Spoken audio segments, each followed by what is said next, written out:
Good evening, guys. My name is Prachi Bhutani. Welcome to the economics class. We will revise production function of chapter number 5. तो मैंने आपको पहले करवाया था, okay. तो अब मैं ये वाला चैप्टर आपका इस बार आने तो हम लोग ये एक बार दोबारा से रिवाइज कर लेते हैं production function, okay. So can you tell me what you mean by production? पहले तो हम लोग पहले पढ़ लेते हैं कि प्रोडक्शन क्या है, फिर प्रोडक्शन फंक्शन के बारे में पढ़ेंगे। Can you tell me what do you mean by production? Production means it refer to transformation of input into output.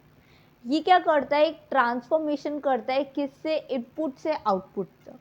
आप लोग बताए what do you mean by input and output?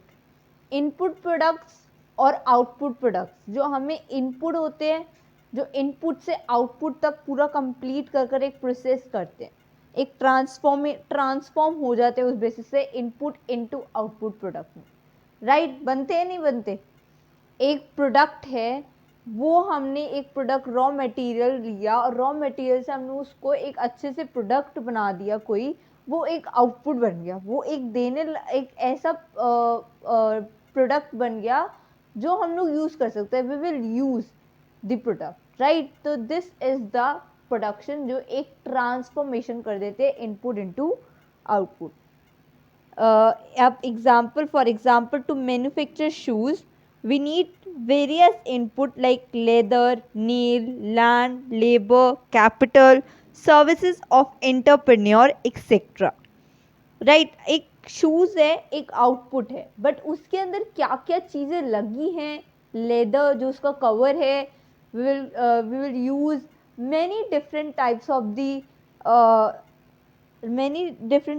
The input will use in this product shoes, राइट? तो एक output तो बन गया हमारे शूज, उसके अंदर कितनी सारी हम लोगों ने क्या क्या चीज़ें यूज करी, it is called a input, okay. Next is this is the production function. What do you mean by production function? मैंने आपको प्रोडक्शन बता दिया, फंक्शन क्या है? What do you mean by production function? It refer to an expression of the technological relation between physical input and output of a good। ये क्या बताते हैं? एक एक्सप्रेस करते हैं, इट इज एन एक्सप्रेशन, ये एग्जिस्ट करता है रिलेशनशिप को input and output of a firm in the economics. ये क्या एक बता रहा है? एक रिलेशनशिप बता रहा है प्रोडक्शन फंक्शन का। किस बेसिस पे बता रहा है? Technological relationship, right? इसका एक टेक्नोलॉजिकल रिलेशनशिप है बिटवीन द फिजिकल इनपुट, जो फिजिकली आप लोग इनपुट प्रोवाइड करते हो, and output of a good, जो हमें एक फिजिकली इनपुट्स मिलते हैं और जो एक बनकर एक प्रोडक्ट प्रिपेयर हो जाता है, आउटपुट जिसको हम लोग बोलते हैं। एक मैंने जैसे अभी मैंने आपको बताया कि शूज़ मेरा है, एक आउटपुट है, जो उसके सारे फिजिकल इनपुट है, जो मैं फिजिकली उसको यूज़ करती हूँ इनपुट के थ्रू, तो it is called a production function, okay? This is called a production function. Clear है? Next is this is the short run and the long run, okay? तो शॉर्ट रन और long run में क्या difference है? Short run refer to, they are the functional relationship between change in output due to change in input. ये दो phases हैं आपके, short run and the long run, okay. The first is it refer to a long period in which output can be change by changing only variable factors. ये क्या बताता है? जो refer करते हो एक टू अ पीरियड की in which output change हो, can be change by changing only variable factors के अंदर चेंजिंग हो। एग्जाम्पल आ गया आप लोग के पास, जैसे एग्जाम्पल पढ़ते एक बार। इन्होंने क्या एग्जाम्पल्स दिए? Plants, building, machinery etcetera. ये सब सारे शॉर्ट रन में आ जाते हैं क्योंकि change by changing only variable factors आते हैं। वेरिएबल फैक्टर्स वो होते हैं जो शॉर्ट रन के अंदर चेंज हो जाते हैं, ओके। वो हो जाते हैं शॉर्ट रन के अंदर चेंज, वही क्लासीफाई करते हैं। जैसे अगर if a producer wants to increase output in the short run, अगर एक प्रोड्यूसर चाहता है कि उसका आउटपुट इंक्रीज हो शॉर्ट रन में, then this objective can be achieve by using more of raw material, ताकि उसका ये ऑब्जेक्टिव, उसका एम क्या रहेगा, उसका ऑब्जेक्टिव क्या रहेगा कि वो अचीव कर सके ज़्यादा से ज़्यादा रॉ मटेरियल। जब ज़्यादा अचीव करेगा तब उसका प्रोडक्ट अच्छा बनेगा। ओके, उसका जो आउटपुट होगा वो अच्छा होगा। Increasing number of workers with the existing factory, building, plant and equipment, ये सब ज़्यादा से ज़्यादा क्या होंगे, वेरिएबल। ये जल्दी से जल्दी अगर ये हमें सब कुछ मिल जाएगा तो हम लोग ये बिल्डिंग को ज़्यादा टाइम ना लगाकर कम से कम जल्दी से जल्दी short span of the time तो हम लोग उस बिल्डिंग को खड़ी कर सकते, right. Machinery, plant, this is called a short. Okay, next is, what do you mean by long run? Long run refer to a period in which output can be changed by changing all factor of production. जितने भी हमारे factor of production होते हैं सबको change कर देते हैं। ठीक है, कैसे चेंज करते हैं, एग्जाम्पल्स ये हुए हैं। In the long run firm can change its factory size को चेंज कर देते हैं। Switch to new techniques of production, कुछ न्यू टेक्निक्स आती है उसको ट्रांसफॉर्म कर देता है, उसका एक अलग न्यू क्या बोलते हैं, न्यू टेक्निक्स के थ्रू उसका एक नज़रिया अलग से टेक्नोलॉजीज को प्रोवाइड कर देता है वो। Okay, of production. Purchase new machinery, हम लोग जब न्यू मशीनरीज को हम लोग परचेज करते हैं तो they are the different types of the, कि अलग अलग एक एक टाइम के बाद मशीनरीज भी नई नई आने लग जाती है, राइट। तो this is the long run. Next is variable factors. Okay, so what do you mean by variable factor?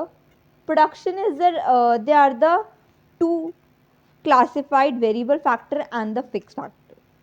Variable factors refer to those factor which can be changed in the short run. ये change सिर्फ short run में करते हैं। Okay, तो this is they can be change in the short run. Next is they very directly with output, ये directly जो काम करते हैं ज़्यादा से ज़्यादा किसके बेसिस पे करते हैं, सीधा ही आउटपुट देखते हैं। Raw material, casual labour, power, fuel, this is called a example of the variable factor, क्योंकि सारा का सारा जो चेंजेस होते हैं वो कौन करता है, variable factor. Next is fixed factor. Fixed factor refer to those factor which can't be change in short run, ये शॉर्ट रन में चेंज नहीं होते हैं और ना ही ये डायरेक्टली आउटपुट के थ्रू काम करता है। Okay, building, plant, machinery, permanent staff, आप लोग इनको तो बार बार चेंज नहीं कर सकते हो ना। कब बिल्डिंग एक टाइम पे एक बार खड़ी होगी क्योंकि फिक्स फैक्टर है, इसको आप बार बार खड़ा नहीं कर सकते हो। प्लांट्स, मशीनरी, जितनी भी प्लांट्स है, मशीनरी है, परमानेंट स्टाफ है, उस जितने भी ये हैं ये एक फिक्स फैक्टर है, ये आप बार बार चेंज नहीं कर सकते, इसलिए शॉर्ट रन में कभी भी चेंज नहीं होती है। वेरिएबल फैक्टर्स क्या आते हैं, जो चेंज हो रहे थे, क्योंकि कैजुअल रॉ मटेरियल को हम लोग थोड़े टाइम बाद वो दोबारा वो हो जाएगा, उसको हम लोग चेंज कर सकते हैं। ओके, तो एक प्रोडक्ट जो बन जाता है तो उसको हम लोग चेंज नहीं कर सकते। एक बिल्डिंग हम लोगों ने पूरी खड़ी कर दी, उसको हम लोग दोबारा नहीं बना सकते, right. This is called a fix factor. Next is there some concept of the product. What do you mean by product? अभी मैंने आपको प्रोडक्शन बताया। What do you mean by product? Product और output refer to the volume of goods produce by a firm. ये क्या करते हैं, जो वॉल्यूम होता है गुड्स का वो बताता है, और वो प्रोड्यूस किस बेसिस पे करते हैं, एक produced by a firm, firm produce करती है, और an industry during a specified period of time, और जो इंडस्ट्री होती है वो इनको एक स्पेसिफिक पीरियड ऑफ टाइम दे देती है कि आपको इतना प्रोडक्ट प्रिपेयर करना है। जैसे मैन्युफैक्चरिंग कंपनीज होती है वो एक बता देती है आपको इतना स्पेसिफाइड प्रोडक्ट, आपको टाइम दिया जाता है, आपको उसी टाइम पे आपको क्या करना है, कंप्लीट कर। Okay, so it is called a product. Next is there are the different types of the product: total product, marginal product and the average product. Okay, there are the three types: total, marginal average. तो आपको पता होगा marginal से क्या word मैंने आपको last time पढ़ाया था, रेवेन्यू में क्या पढ़ाया था, आपको याद है?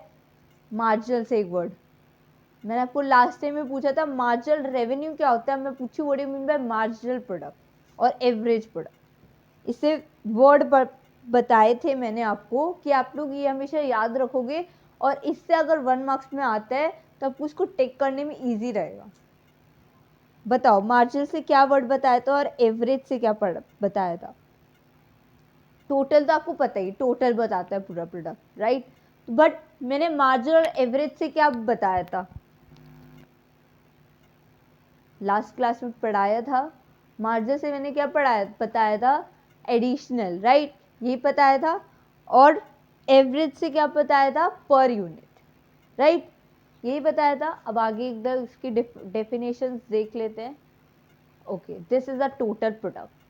It refers to total quantity of goods produced by a firm during a given period of time with given number of inputs.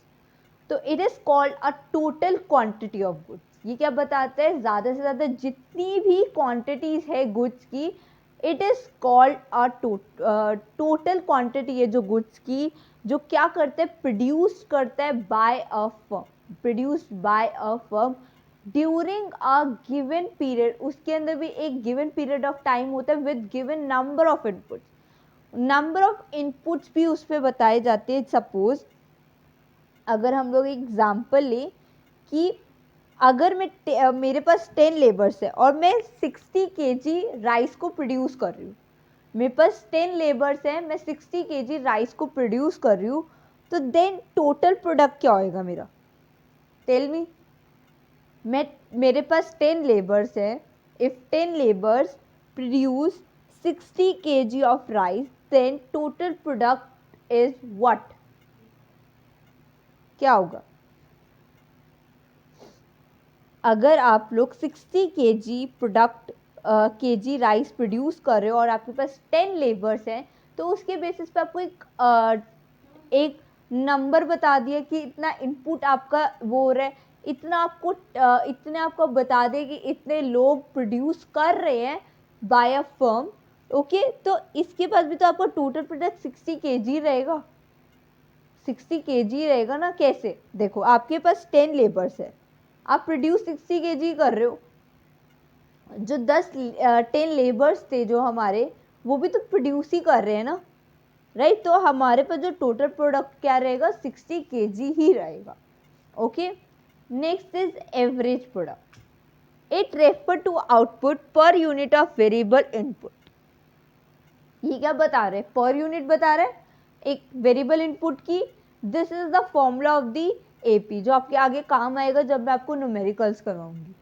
AP is equal to TP divided by unit of variable factor. जो आपका variable factor है ना, उसके units आपको given होंगे, वो उस पे से आपको डिवाइड करना है। मैं जब करवाऊंगी तब आपको बताऊंगी कि आप सिर्फ नोट डाउन कर दो। ओके, ये पर यूनिट बताता है। नेक्स्ट क्या है? Marginal product. Marginal product refer to addition to total product when one more unit of variable factor is employed. जो मार्जिनल प्रोडक्ट है वो क्या बताता है? एक एडिशन बताता है पूरे टोटल प्रोडक्ट का, जब उससे वन मोर यूनिट, जब उससे ज़्यादा यूनिट ऑफ वेरिएबल फैक्टर हो जाएगी तो वो क्या हो जाएगा? एक one more unit of variable factor is employed. ये एक ज़्यादा से ज़्यादा अगर टोटल प्रोडक्ट को एडिशनली करते रहोगे तो उसको आपकी क्या हो जाएगी? आपकी जो एक से ज़्यादा यूनिट्स क्या होती रहेंगी? बढ़ती रहेंगी. Okay, this is called a इसको हम लोग marginal product, marginal physical product भी बोलते हैं. Marginal product is also known as marginal physical product और मार्जिनल रिटर्न. इसके दो नाम है. There are different name. First name is marginal physical product and second one is named marginal return. Okay, note down in your notebook.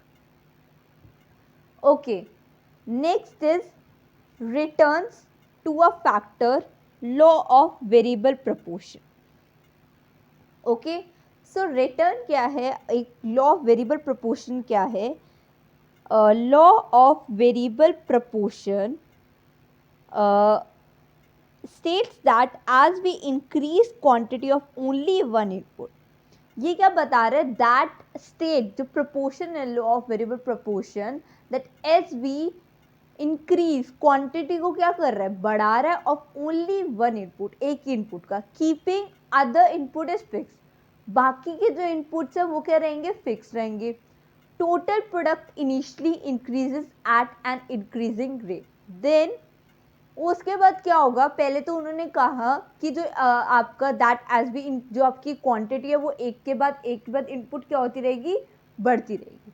ठीक है, उसके बाद जो जितने बाकी इनपुट बचेंगे वो फिक्स्ड होंगे. फिक्स्ड मतलब उनका जो प्राइस रहेगा बिल्कुल सेम रहेगा, कांस्टेंट रहेगा.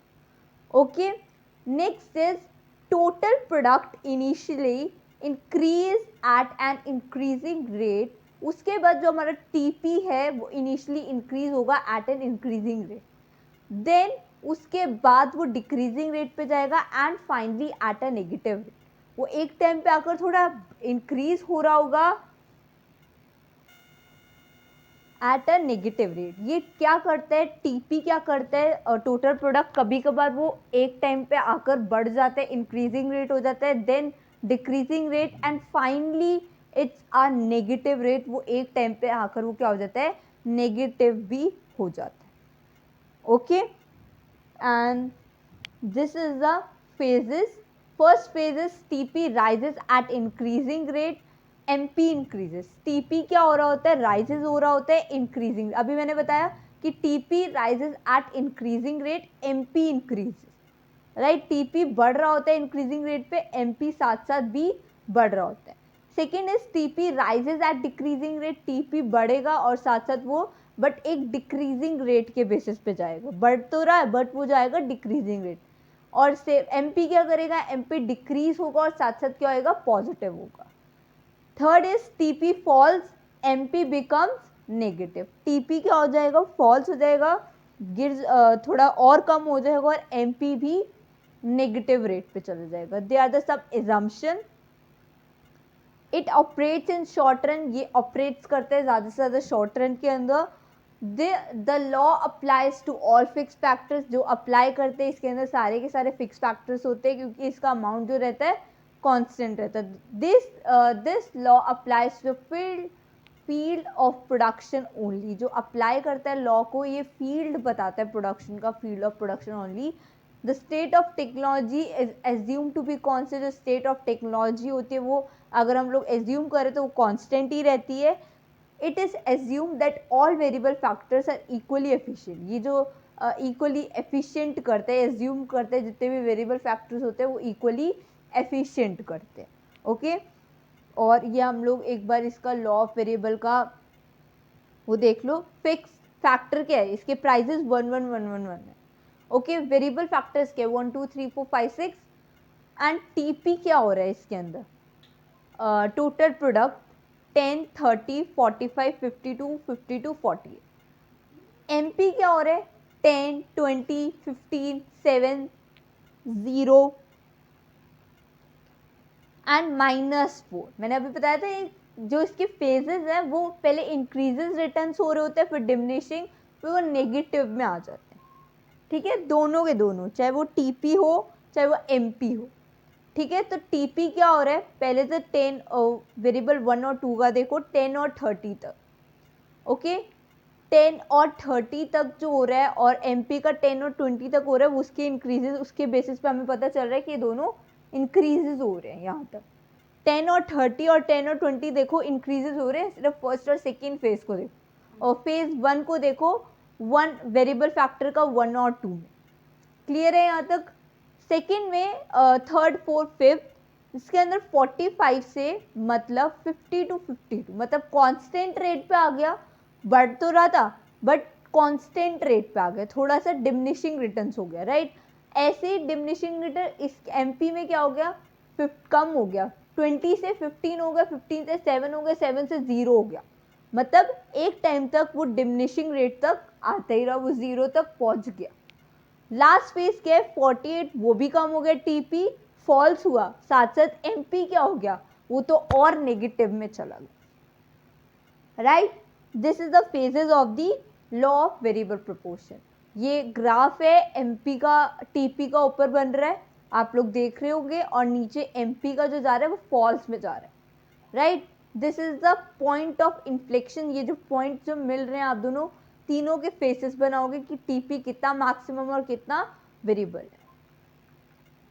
Next is there are some reasons of phase one and increasing return to a factor, better utilization of the fixed factor, increased efficiency of variable factor, indivisibility of fixed factor.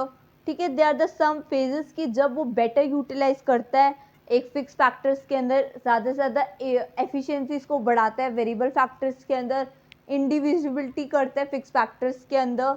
Okay, second phase के diminishing optimum combination होता है factors के अंदर, और ये imperfect substitute भी बताते हैं कभी कभार। ठीक है, ये पॉइंट्स आप सिर्फ नोट डाउन कर लेना, सिर्फ लिख देना।